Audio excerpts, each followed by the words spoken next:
For those of you who are in the advisory board and who've perhaps read my stuff before, you might be familiar with this model of mine. Because emails cause stress and lots of other things cause stress, and the owner operator or the person who runs a small business is perpetually balancing stress and money and time as this kind of triumvirate of where am I going to spend my money, and am I going to get a reward that diminishes stress or gives me time, or where am I going to spend my time in such a way that rewards me with money but may increase my stress. We're doing this balancing act all the time. So what I want for my clients above everything else is for them to enjoy fun, freedom, and flow in business. There's no point in doing it otherwise. My entire philosophy is wrapped up in fun, freedom, and flow.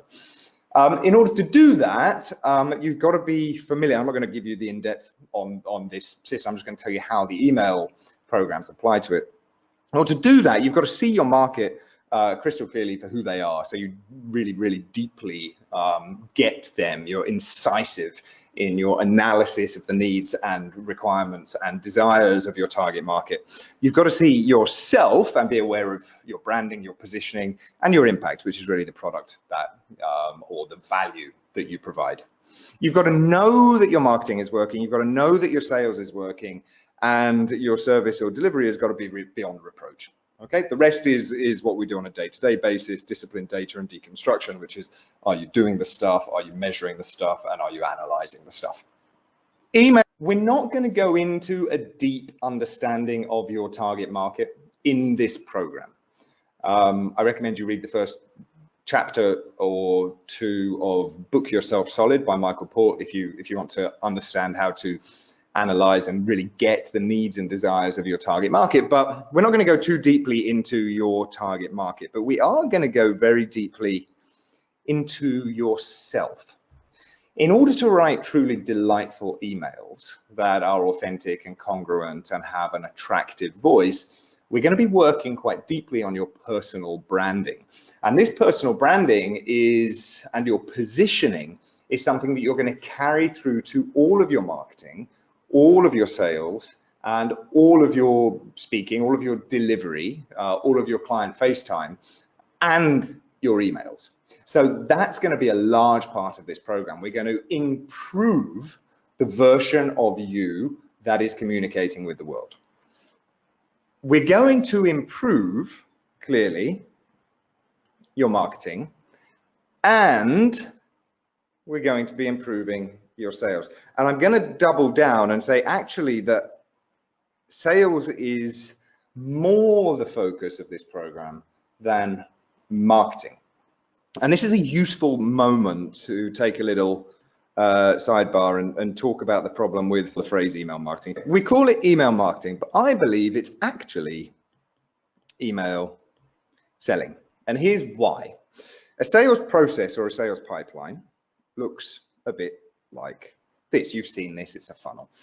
It ends in the money, and we want to push people or drag people or gently cajole people, or as I prefer, take them by the hand and walk them through our sales pipeline, through the various phases and through the various processes.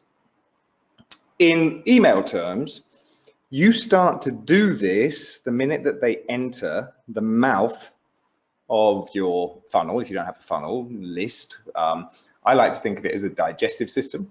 You know, you have to feed the digestive system in order to get the results that you want at this end, which is money being pooped out at the other end. But in order to feed it, we need to do marketing. Emails in and of themselves are not marketing tools. Marketing is what you do to attract attention.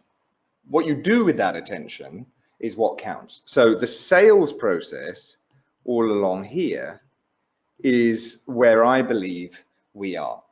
So one thing that this program isn't going to deal with specifically is list growth or lead gen or stuff like that specifically. Great emails in and of themselves, particularly with the right CCTA, come to that in a second, you'll guess what it is, will act as tools. You know, certainly word of mouth has been a great growth tool for my emails. People say, wow, you're not on Matthew's list, you should be. Some of you have said that in public. But there's a differentiator between marketing and selling as far as I'm concerned. And because sales is kind of really my jam, I believe that emails are a selling process. And I, for a long time, 20 years or more, have worked in sales. I've run sales organization. I've been sales manager. I've been a lackey on the street, on the phones, in the timeshare resorts, selling. And especially in corporate sales, this is true, but sales require multiple touch points. You've probably heard that on average, you have to follow up with people 7 times in order to make the sale. I don't know if that's true or not. I have no idea. And I don't know if anyone really can tell for sure, but I do know for sure that multiple touch points, inviting people to buy your thing directly or indirectly, is the thing that leads to the money. So that's an important differentiator. Don't think that you're marketing. You don't actually, for the purpose of writing a delightful email, I don't think you should think that you are selling either. That I have a preferred way of talking about the kind of relationship that you have with people. But these multiple touch points are ultimately what leads to the sale, and it's what we all want.